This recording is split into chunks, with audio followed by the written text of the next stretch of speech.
자, 오늘은 이 요한이 예수님에게 어떤 보고를 하는 장면으로 시작이 됩니다. 보고의 내용이 뭐냐면 예수님 어떤 사람이 예수의 이름으로 귀신을 쫓아냅니다. 그래서 내가 가서 금했습니다. 하지 못하도록. 이런 보고였습니다. 어떻게 보면 왜 요한이 이렇게 예수의 이름으로 누가 귀신을 쫓아내면 잘하는 일이다 그렇게 해야 되는데 하지 못하도록 했을까요? 이 질문을 해볼 필요가 있습니다. 겉으로 보면 요한의 행동이 잘한 것처럼 보입니다. 쓸데없이 누가 예수의 이름으로 함부로 귀신을 쫓아내나? 그러나 이런 요한의 외적인 행동보다 그 이면을 살펴보아야 합니다. 왜냐하면 얼마 전에 우리가 앞부분에 살펴본 바에 의하면 비나산 아래에서 예수님의 제자들이 귀신을 쫓아내지 못했습니다.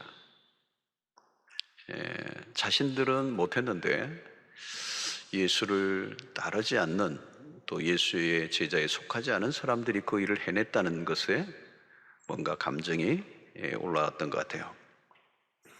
오늘 요한의 행동을 통해서 몇 가지 살펴볼 부분이 있는데요. 우선 요한은 예수의 이름으로 귀신을 내쫓는 그 일보다 누가 했는가에 초점을 맞추고 있습니다. 어디에나 있는 일입니다. 무엇을 했느냐, 어떤 일이 났느냐보다 누가 그 일을 했느냐는 거예요. 소위 여기는 주도권 싸움이 있습니다. 주도권 싸움. 당신이 할 자격이 있냐는 것이죠. 오늘 본문을 보면 요한은 우리를 따르지 않는 어떤 자라고 그랬습니다. 우리를 따르지 않는 어떤 자. 이건 뭘 얘기할까요? 당신은 예수님의 12제자만 있는 게 아니고 12제자로 부름을 받지 않았어도 예수를 따르는 흔히 제자들이 있었습니다. 복음서에 보면 많은 제자들이 있었어요. 자, 요한의 시비는 무엇입니까? 요즘으로 치면 너희 라이센스 있어? 그런 겁니다. 요한은 자신들만이 예수의 이름을 사용할 수 있는 제자라고 주장한 것입니다. 문제는 무엇입니까? 제자는 제자인데, 타이틀은 제자인데 능력이 없었어요. 타이틀보다 더 중요한 것은 능력이죠, 능력.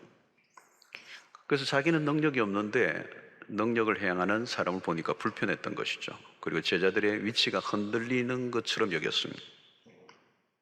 평소에도 제자들끼리 서로 주도권 싸움을 했습니다.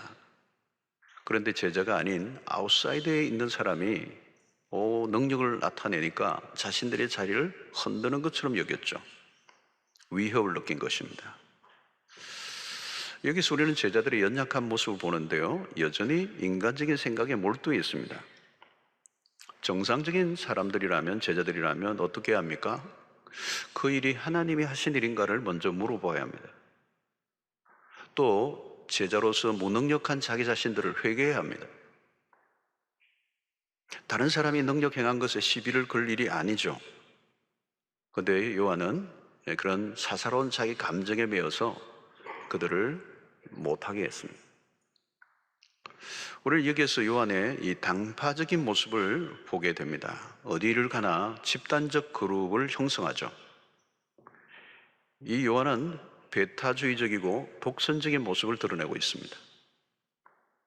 귀신을 쫓아내는 사람들이 우리를 따르지 않는 자라고 하는 것이죠.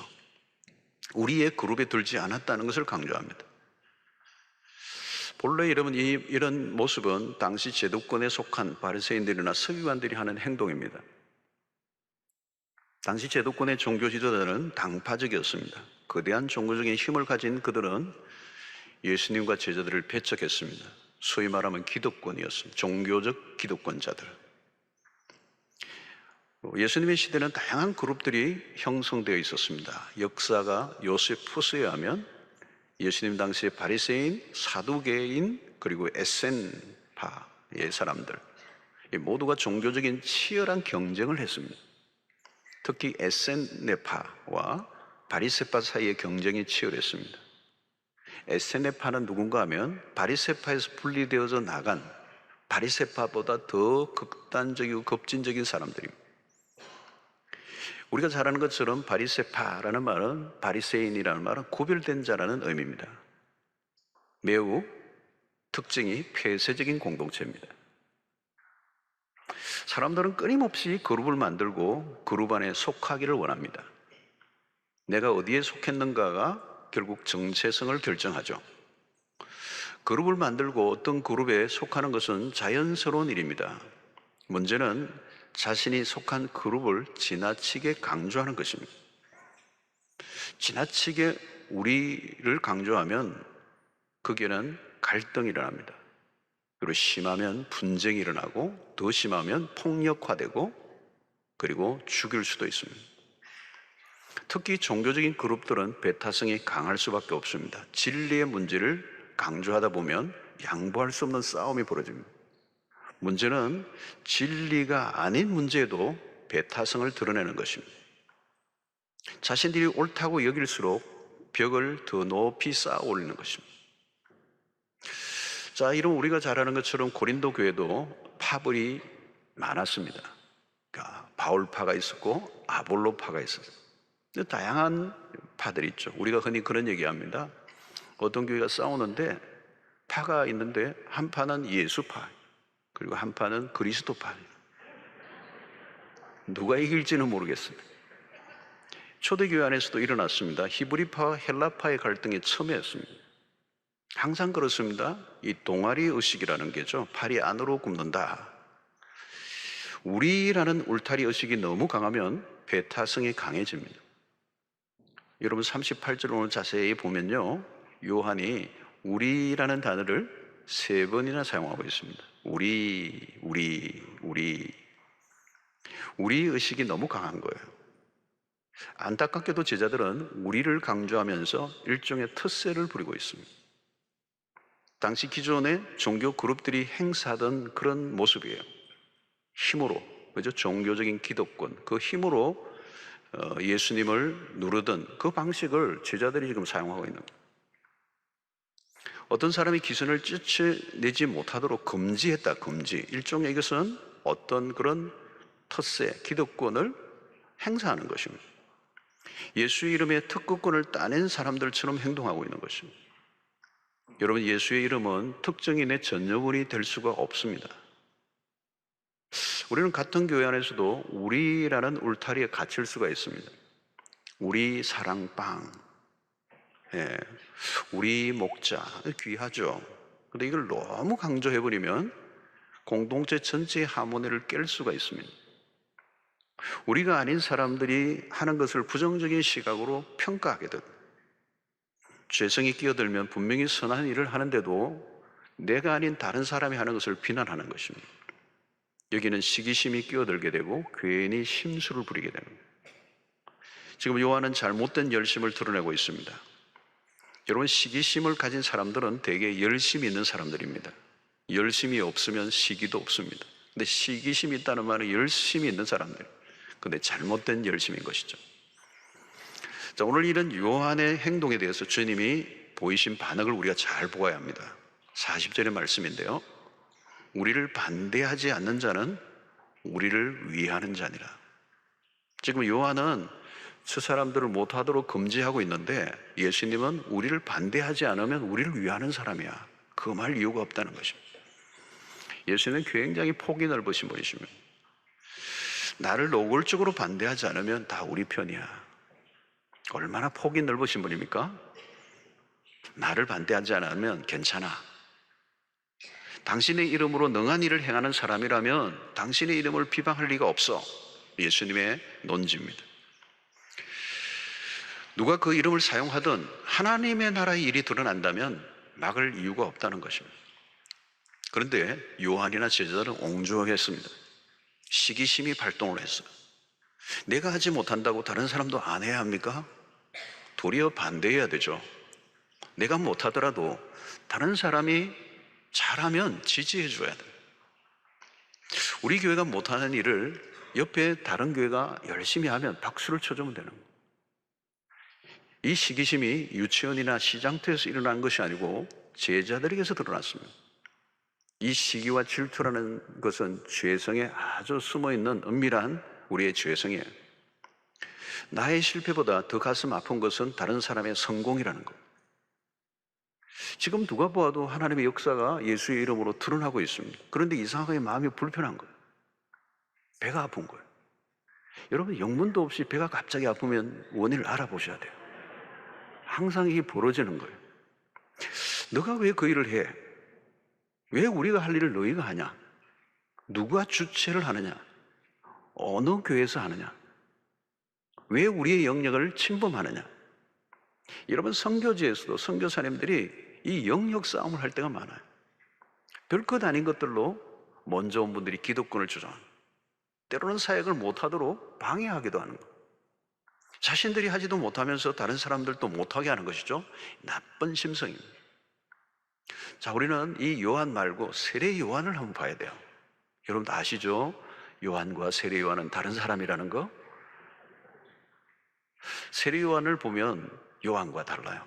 자신을 따르던 제자들이 어느 순간 예수를 따른다는 얘기를 들었습니다. 요한복음 3장 26절에 보니까 그들이 요한에게 가서 이르되 라비여, 선생님과 함께 요단강 저편에 있던 이 곧 선생님이 증언하시던 이가 세례를 베풀매 다른 사람이 다 그에게로 가더이다. 인간적으로 보면 미묘한 일이 일어난 겁니다.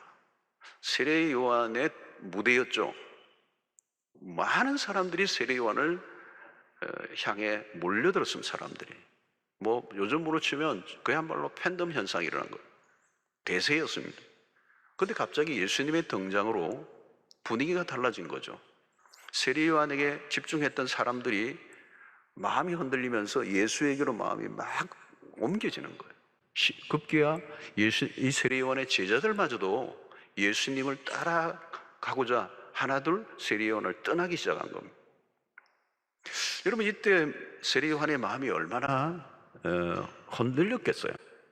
인간인데 나를 따르던 제자들이, 나를 따르는 군중들이 예수에게로 집중하고 몰려가기 시작할 때 인간적으로 섭섭했을 것입니다. 그리고 어떤 제자들에게는 배신감을 느낄 수도 있었을 거예요. 나를 떠나다니. 그러나 세례 요한은 예수님을 따르는 사람들이 몰려가는 것을 인하여 조금 더 마음이 흔들리지 않아요.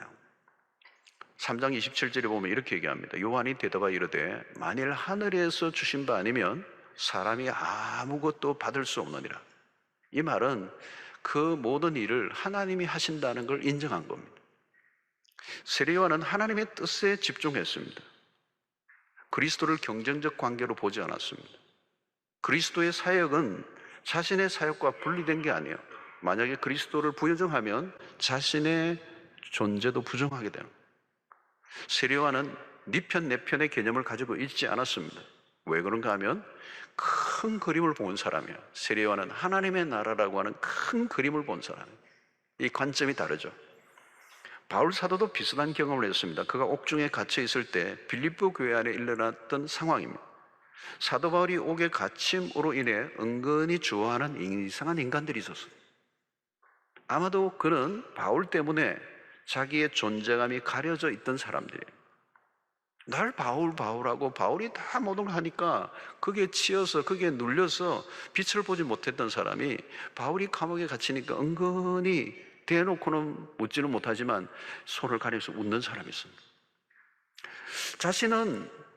바울의 입장에서는 자신은 복음을 위해 감옥까지 갔는데 위하여 기도해 주지는 못할 망정 은근히 좋아하는 사람이 있다는 이야기를 또 희한하게 들려주는 사람이 있어요. 그 얘기를 듣고 상처를 입을 만합니다. 그러나 바울은 낙심하지 않아요. 바울의 관점도 세례 요한과 동일합니다. 빌립보서 1장 15절을 보면 어떤 이들은 투기와 분쟁으로, 어떤 이들은 착한 뜻으로 그리스도를 전파하나니, 바울은 자신의 존재감이 높아지고 내려지고에 별로 관심이 없어요. 그의 관심은 오직 하나입니다. 그리스도가 전파될 수만 있다면. 바울의 목표는 복음의 진보였습니다. 나를 통해서 이루어지면 좋겠지만 꼭 나를 통해서가 아니라 할지라도 복음이 누군가, 그가 뭐 좀 투기하고 분쟁하는 마음으로 할지라도 그의 입술을 통해서도 복음이 전파되고만 있다면 나는 상관없다. 여러분, 우리는 언제나 나 자신에게 집중하는 경향이 많습니다. 내가, 그죠? 내가, 우리 가정이, 우리 사랑방이, 우리 교회가, 뭐 좀 더 가면 우리 교단이, 우리를 벗어나지 못해. 여러분, 왜 쉽게 시기심에 빠지는 것입니까? 왜 속이 좁아지는 거죠? 큰 그림을 보지 못하기 때문에. 퍼즐의 몇 조각만 보면 안 된다는 거죠. 전체 그림을 보아야 되는데 아주 좁은 세계 안에 갇혀 있는 거죠. 우리가 하나님의 일보다 개인의 문제로 기울어질 때가 많습니다. 우리 교계에서도 보면 목사님들이 모이는 조직을 하는데 목사님 정도이라면 좀 스케일이 커야 되는데 누가 하느냐는 거죠. 누가 장이 되느냐. 왜 모였는가에 대한 목적은 잃어버리고 헤게모니의 싸움이었어요. 헤게모니라고 그러죠, 여러분. 주도권 싸움. 꼭 내가 해야 하는가. 그래서 불필요한 에너지를 낭비할 때가 너무 많습니다. 우리는 세례 요한의 정신을 붙들어야 합니다. 요한복음 3장 30절에 이 세례 요한이 한 유명한 말이죠. 그는 흥하여야 하겠고 나는 쇠하여야 하리라 하니라. 그리스도는 흥하여야 하고 나는 쇠하여야 하라. 내가 쇠해야 그리스도가 흥해지는 거. 그리스도가 흥해진다면 나는 쇠해지는 거 너무 당연하지는. 그러니까 요한은 자신에 대한 위치 설정이 분명했습니다. 그리스도가 누구인지를 분명히 알았던 거죠. 여러분, 예수가 누구인가를 분명히 알면 중심이, 삶이 딱 잡히게 돼 있어요. 내가 중심이 되면 모든 게 혼란해지는 겁니다. 혼란이 와요. 나라는 울타리에 갇혀 있으면 갈등의 삶을 사는 겁니다. 늘 삶이 전투적이에요. 그리고 늘 상처를 받는. 예수에게 초점을 맞춘 삶을 살면, 예수가 중심이 되면 시험에 들 이유가 없어. 그리스도가 흥하시면 그것으로 끝이라는 거예요. 그리스도의 일이 이루어지면 그것으로 족하다. 내 이름이 가려져도 상관없다. 이것이 뭐예요, 여러분? 들러리 영성입니다. 들러리. 내가 신랑이 아니고 들러리란 들러리. 누가 하든 상관없다는 겁니다. 누가 인정을 받으면 어떻습니까? 그저 내가 할 일을 하고 하나님이 내 일을 인정해 주시면 되는 거지. 다른 사람의 성공에, 다른 사람의 그 인정에 마음에 흔들릴 이유가 없다는 거예요. 여러분, 시기심을 가지면요 신앙이 성장하기가 어려워요. 시기심을 극복해야 돼요. 시기심은 자기도 망하게 하고 남도 망가뜨리는 일이에요. 오늘 요한이 가지고 있는 이 시기심은 하나님의 나라보다 자기 자신의 중심을 둔 아주 연약한 인간의 모습. 여기에 대해서 우리 주님은 분명한 태도를 우리에게 보여주는 것이죠. 오늘 40절을 다시 보면 우리를 반대하지 않는 자는 우리를 위하는 자니라. 명언이에요, 명언. 예수님의 말씀은 다 명언이지만 명언이에요, 명언. 우리를 반대하지 않는 자는 우리를 위하는 자. 스케일이 굉장히 큰 겁니다. 여러분, 예수님의 시대는 너무도 많은 분파들로 서로를 배척하는 상황이었습니다. 그러나 예수님은 그 모든 그 울타리들, 경계선을 다 허물어 버리시는, 예수님에게는 경계선이 없어요. 당시의 제도권의 사람들이 보기에는 예수님은 너무 열려있는, 너무 열려있는, 그들이 보기에는 이해가 안 되는 거죠. 그런데 예수님은 큰 명제를 가지고 움직이셨다는 겁니다. 우리가 잘 아는 것처럼 예수님은 죄인과 세리들과 함께 식탁에 앉으셔서 음식을 나누셨어요. 여러분, 식탁에 앉는다는 말은 죄인들과 세리들과 함께 식탁에서 교제를 하셨다는 이 말은 그냥 음식을 나눴다는 얘기가 아니에요. 함께 식탁에 앉는다는 말은 경계선을 허무는 일입니다. 죄인과 같은 식탁에 앉았다는 말은 내가 죄인과 같이 되셨다는 얘기예요. 그 죄인과 나의 구분점을 없애버리신 거예요. 그게 식탁에 앉으신 얘기예요. 그러니까 주님은 폐쇄적 삶이 아니고 개방적 삶을 사셨다는 거예요. 무한한 포용성. 무한한 포용성이에요. 요즘 우리는 갈등 사회를 살고 있습니다. 어디 가나 갈등이 막 심하게 일어나고. 그러니까 갈등이 많으면 뭐가 많아요? 당연히 분노가 많죠. 그래서 갈등 사회고 동시에 분노 사회예요. 우리 한국은 이 갈등 지수가 굉장히 높은 나라입니다. 특히 우리는 나와 같지 않고 나의 의견에 동조하지 않으면 날카롭게 비난합니다. 그때 무서운 전쟁이 벌어지죠. 그리고 우리는 상대를 향하여 디스한다 그러죠. 디스를 한다. 상대방의 약점을 캐내고 공격하는데, 이것이 인터넷상에는 아주 악플로 그냥 도배를 해버려요. 분노를 쏟아내는 거죠. 분노를 쏟아내는 장으로 인터넷 사용하는 거예요. 우리는 어느 영역에서나 대립구도가 만연히 있습니다. 세상에서 우리가 만나는 일반적인 분위기는 어떻습니까? 내 편이 아니면 모두가 적이에요. 극단적 주장이 많아졌다는 겁니다. 소위 이것을 가리켜서 흑백놀이라 하기도 하고 이분법적 구도라고도 얘기합니다. 협의의 여지를 남겨두지 않고 결론을 무섭게 내려버리는 거예요. 거기에는 아군과 적군만 남는 것입니다. 여기는 어떤 등식이 있습니까? 나는 옳고 너는 틀렸다는 것. 두 가지밖에 없어요. 그러나 여러분, 그렇지 않아요. 세상에 일에 그렇게 간단하게 선을 그을 수 없는 일들이 많아요. 예수를 믿는 사람들은 어떻습니까? 우리도 세상의 사람들과 별반 다르지 않아요. 그래서 사단이 이걸 이용해요.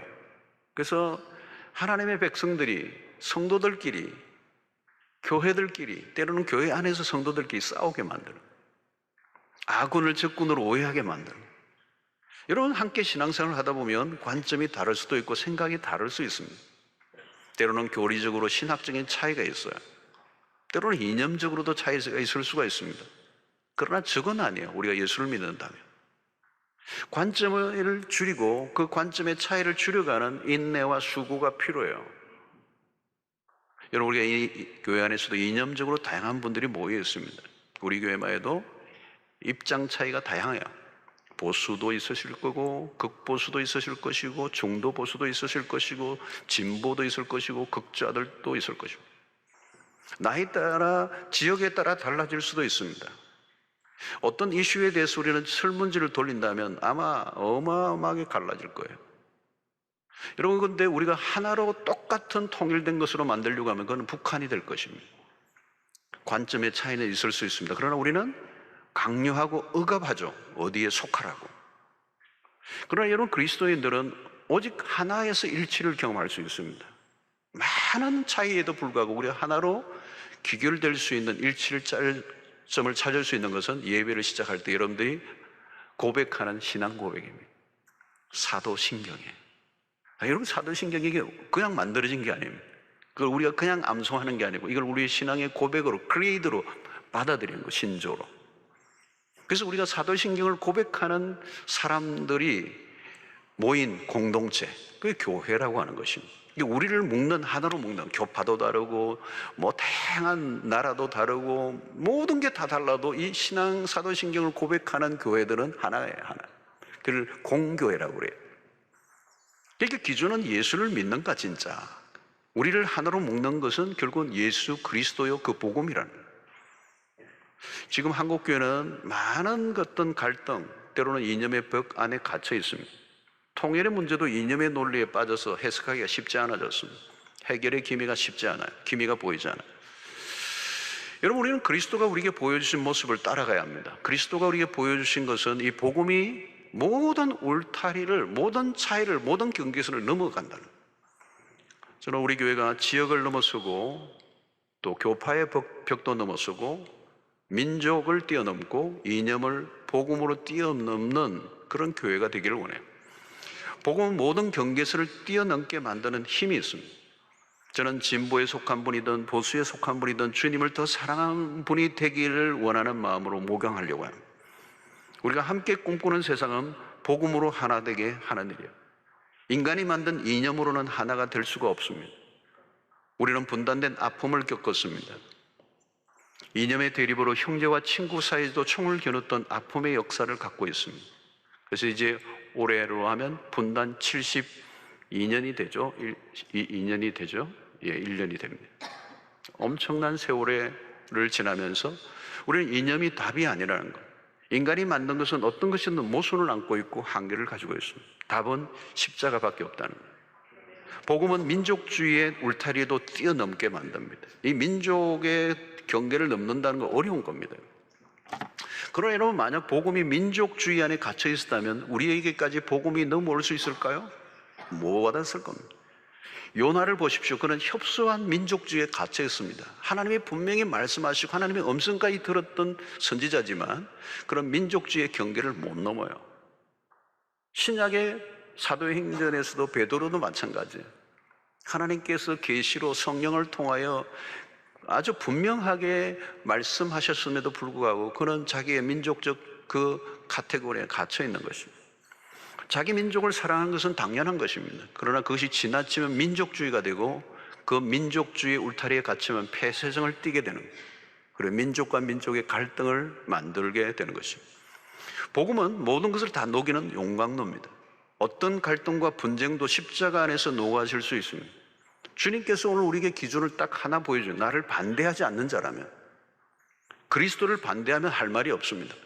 그러나 그리스도를 반대하지 않는 자라면 우리는 내쳐서는 안 됩니다. 여러분, 주님이 얼마나 통큰 삶의 모습을 우리에게 보여주고 있는지 모릅니다. 예수님은 울타리를 치시는 분이 아니고 다리를 놓는 분이었습니다. 그리스도는 모든 막힌 담을 허무시는 그 십자가를 우리에게 보여주시고 갈등과 분쟁의 한가운데 들어가 화해자로 만드셨습니다. 여러분, 우리의 자신을 보십시오. 죄 많고 허물 많은 우리 아닙니까? 무슨 덩어리예요, 우리가. 근데도 우리를 하나님이 있는 그대로 받아들여 주십니다. 복음은 우리의 마음을 넓히게 만듭니다. 하나님은 마음이 넓은 사람을 통해서 일하십니다. 가슴이 좁은 사람은 복음을 담아낼 수가 없습니다. 복음은 경계선을 허물어 버립니다. 죄인을 끌어안으시는 하나님의 마음은 이 복음의 확장성을 우리에게 드러내고 있죠. 오늘 인류의 역사, 2000년의 기독교 역사 속에 기독교가 이토록 모든 열방에 광범위하게 확장될 수 있었던 이유가 뭐냐? 이것은 복음이 가지는 무차별적인 개방성 때문에 그래요. 어떤 경계선도 허물고 들어가는. 오늘 요한과 제자들의 모습은 예수님보다 바리새의 주지들과 닮아 있는 겁니다. 누가복음 18장 11절에 보면 바리새는 서서 따로 기도하여 이르되, 꼭 따로 이렇게 기도하는 거예요. 눈에 띄게. 하나님이여, 나는 다른 사람들 비교를 해요. 곧 토색 불이 간음을 한 자들과 같지 아니하고 이 세리와도 같지 아니함을 감사하나이다. 그들은 끊임없이 사람들과 분리를 지켰어요. 울타리를 치는데 명수들이었습니다. 우리 안에는 아직도 여전히 개방성보다 폐쇄성이 더 강한 면이 많습니다. 오늘날 우리의 현실을 보면 울타리들이 많아요. 교계 안에서도 그런 일들이 많습니다. 저는 목회자로서 우리의 이 교단의 벽을 넘는 게 쉽지 않다는 걸 몸으로 느낄 때가 많아요. 공존을 모색하기보다 분리시키는 대립구도가 많아요. 경계선이 너무 강하게 그어놓았기 때문에 어디를 가나 연합이 힘들고 주도권 싸움이 치열합니다. 그러나 하나님은 가능한 울타리들을 걷어내기를 원하시는 거예요. 경계선을 지우기를 원하시는 거예요. 하나님은 더 넓은 포용력을 가지고 나아가기를 원하시는 것이죠. 왜 우리가 좁아지는가? 자신의 세계 안에 갇혀 있기 때문입니다. 그래서 우리가 노력하지 않으면 폭이 저절로 넓어지지 않아요. 나도 모르게 점점 답답한 인생, 좁아지는 것입니다. 여러분, 내가 알고 있는 또 내가 경험한 것을 절대화하지 말아야 합니다. 그러면 대화가 안 돼요. 오픈 마인드가 뭡니까? 다른 사람을 받아들이려고 하는 내 안에 룸이 있어야 돼요. 그런데 종교적인 폐쇄성이 강할수록 편협된 사고를 가지기가 쉽다는 것입니다. 성도 여러분, 무엇을 하든지 우리는 먼저 하나님의 나라를 이해해야 합니다. 하나님의 나라의 이해력이 부족하면 좁아지게 되어 있습니다.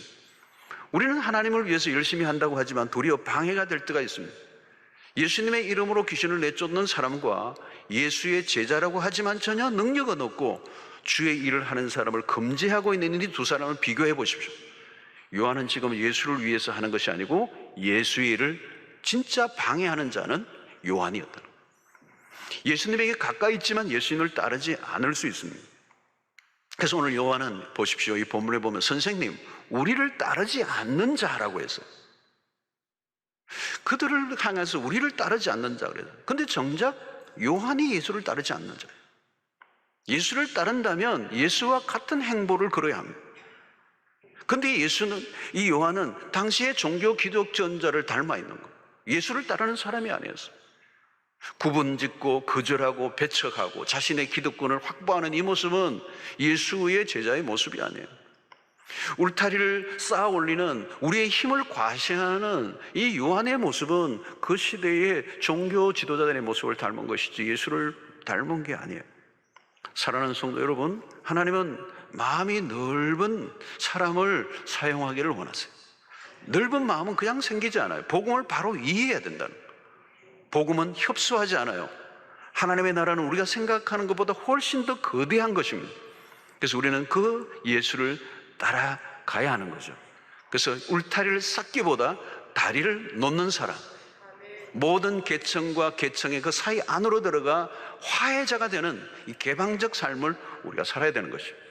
그래서 여러분, 좋은 교회의 특징은 뭐냐? 개방적이라는 거예요. 열려있다는 거예요. 열려있다는 거예요. 이게 복음의 성격을 잘 드러내는 것입니다. 오래된 전통적인 교회의 특징이 뭔지 아십니까? 폐쇄성을 드러내요. 그리고 뭔가 금지 조항이 많아요.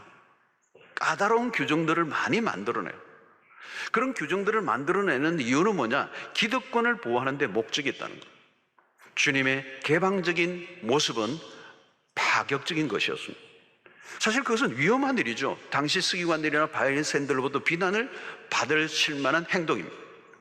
사람들이 만들어 놓은 경계선을 예수께서 허무시는 것을 그 당시에 서기관과 바리새인들이 좋아했을 리가 없습니다.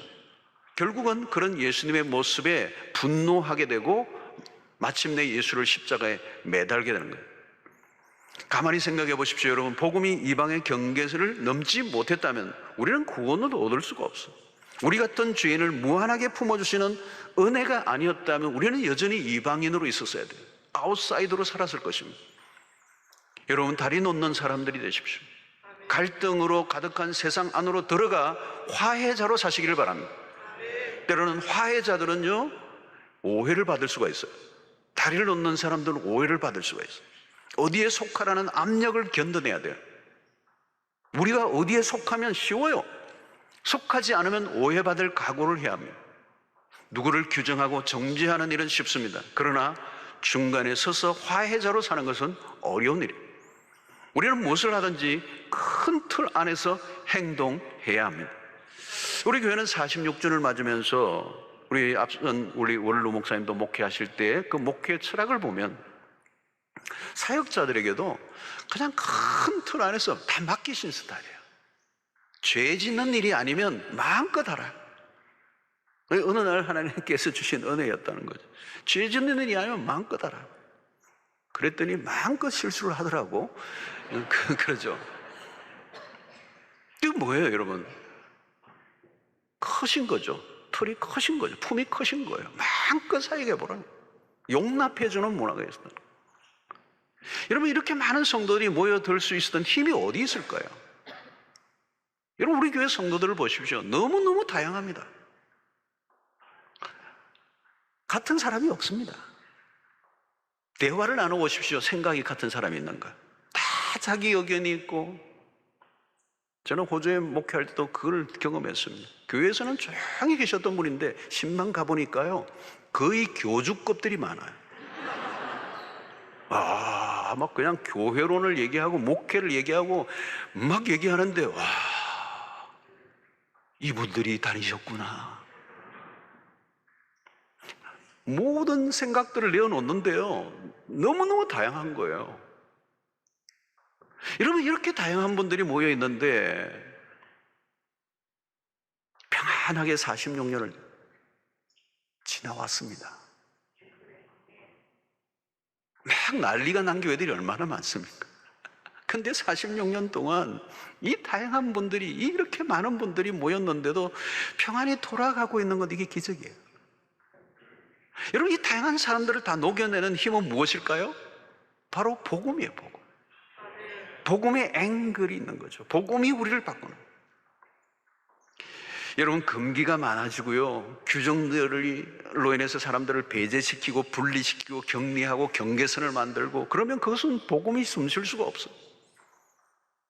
때로는 우리의 생각과 다를 수 있습니다. 우리의 마음에 안 들 수 있어요. 그러나 예수의 이름으로 하는 일이라고 한다면 지지하고 도와주는 일, 누가 하든 이게 열린 마음, 오픈니스, 복음이 마음껏 숨쉬고 일할 공간을 만들어내는. 여러분, 우리의 존재의 목적이 뭡니까? 하나님의 나라예요. 우리 개인이나 우리 교회의 이름과 영광이 아닙니다. 교회가 얼마나 커지느냐, 그것도 우리의 목표가 아니에요. 우리의 존재의 목적, 교회의 존재의 목적은 하나님의 나라예요. 우리의 개인의 이름과 명예와 개교회라고 하는 이름보다 훨씬 더 우선되는. 그런데 인간의 죄성이 끼어들면 복잡해진다는 거죠. 복음을 어떤 울타리에 자꾸 가두려 버리는 거예요. 우리는 좀 더 적극적으로 하나님의 나라를 위해서 헌신하는 교회로 세워지기를 원합니다. 복음이 역동적으로 일하도록 우리의 생각을 넓혀야 한다.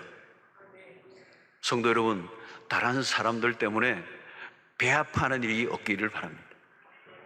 내보다 늦게 온 사람이 내가 전도했는데 나보다 더 빨리 뭔가 사람들로부터 인정을 받고 열심히 하면 괜히 배아파지는 거예요. 이런 편가르기를 하지 않게 되기를 바랍니다. 사사로운 감정 때문에 하나님의 나라의 일을 그르치는 일이 없게 되기를 바랍니다.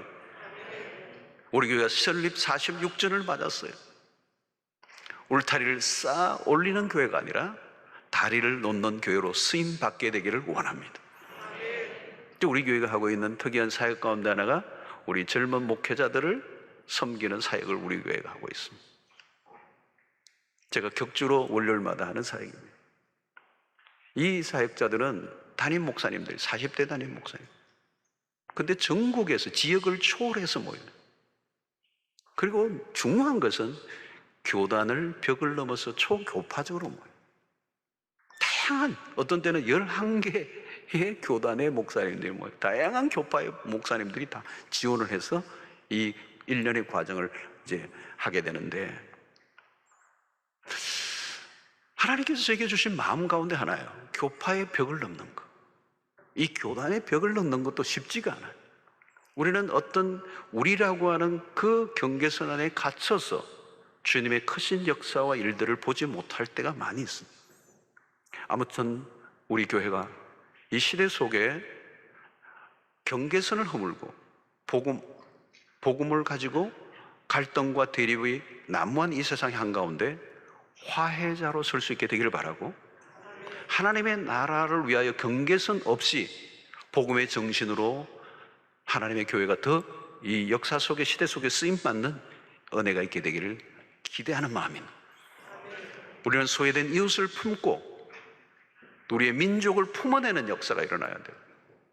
여러분, 우리의 통일도 마찬가지. 복음이 아니면 답이 없어요. 답이 없어요. 한국교회를 품는 교회가 되기를 원하고, 북한 땅을 품고 그리고 세계교회를 품는 교회가 되기를.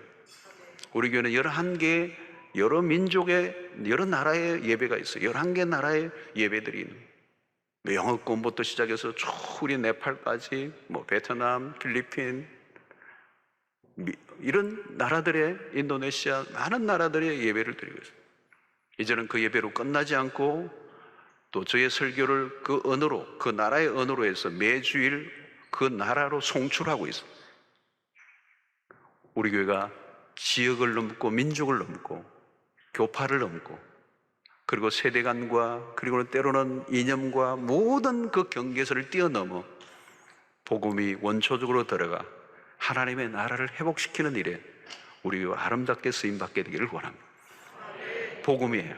복음이 모든 것을 다 녹여내는, 하나로 만드는 이런 역사가 복음 외에는 답이 없기 때문에 누가 하든 우리는 그 하나님을 위해서 한다면 우리는 지지해주고 박수 쳐주고 그들을 도와주는 일을 하는, 오늘도 우리가 미자리 교회들 그리고 농어촌 교회들을 이렇게 330여 교회를 섬기고 또 우리가 철야에도 함께하는 이 모든 운동들은 우리 교회가 복음의 정신을 담아내는 하나의 일환으로 이루어지고 있는 것입니다. 사랑하는 성도 여러분, 오늘 또 이 복음의 정신이 제한 없이 여러분들의 삶을 통하여 확장되어 하나님의 나라가 여러분들의 생애를 통해 이루어지는 역사가 있게 되기를 주의 이름으로 축원합니다.